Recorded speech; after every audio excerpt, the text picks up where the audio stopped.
That deadly storm battering the nation with blizzard conditions and dangerously cold wind chills wreaking havoc for millions over the holiday weekend. Buffalo, New York battling a brutal combination of 2 feet of snow, 70-mile-per-hour wind gusts, and wind chills that are 25 below zero. It's shaping up to be one of the worst storms in Buffalo's history because of those blizzard conditions.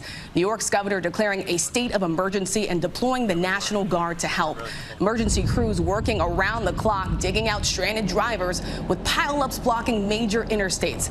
Ice and snow stranding drivers in Holland, Michigan, with low visibility and gusty winds rocking semi-trucks. Tens of thousands of people stranded at airports across the country, still trying to reach their final destinations. Airlines say it may be days before they are rebooked. The storm's powerful winds grounding some flights. This plane struggling to land at Reagan National Airport after making several attempts. We've got team coverage tonight. Rob Marciano is standing by with the forecasts. But first, we begin with ABC's Phil Lipoff, who leads us off from New York. Tonight, that massive storm sweeping across the country, now paralyzing parts of the Northeast. In Buffalo, New York, more than 2 feet of snow, 70-mile-per-hour wind gusts, and wind chills 25 below zero. The airport there shutting down until Monday morning.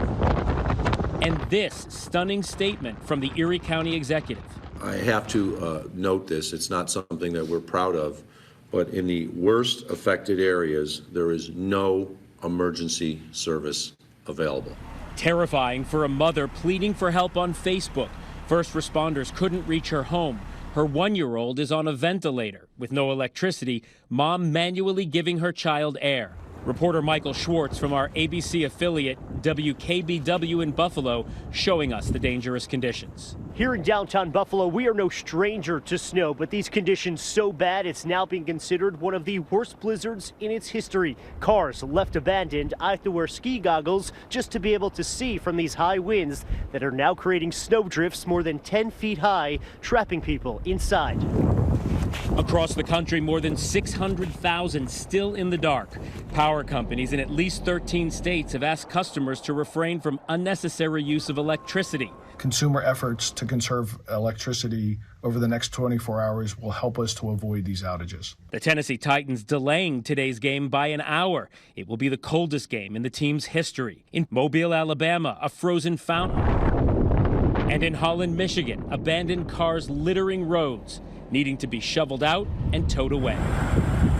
In Kentucky, more than 700 vehicles were stuck on a 14-mile stretch of I-71 after an emergency highway closure. And in Ohio, roughly 50 cars were involved in a deadly multi-car pileup on Interstate 80. Snow and ice to blame. The storm wreaking havoc on holiday travel. Many Americans won't be able to make it to their Christmas destinations. Officials calling this storm a one for the ages. Phil Lipoff joins us live from New York. Phil, we know this storm has also turned deadly in parts of the country. Rachel, you're right. Unfortunately, it has. We know of at least 20 storm-related deaths from Vermont out to Colorado. Officials in many states asking people not to go out still if they don't have to, so that emergency crews can have time to clear the roads of snow, of debris, and allow the power crews space to get the power back on. Rachel? Officials are pleading with people to take these warnings seriously. Phil, thank you. Hi, everyone. George Stephanopoulos here. Thanks for checking out the ABC News YouTube channel. If you'd like to get more videos, show highlights, and watch live event coverage, click on the right over here to subscribe to our channel. And don't forget to download the ABC News app for breaking news alerts. Thanks for watching.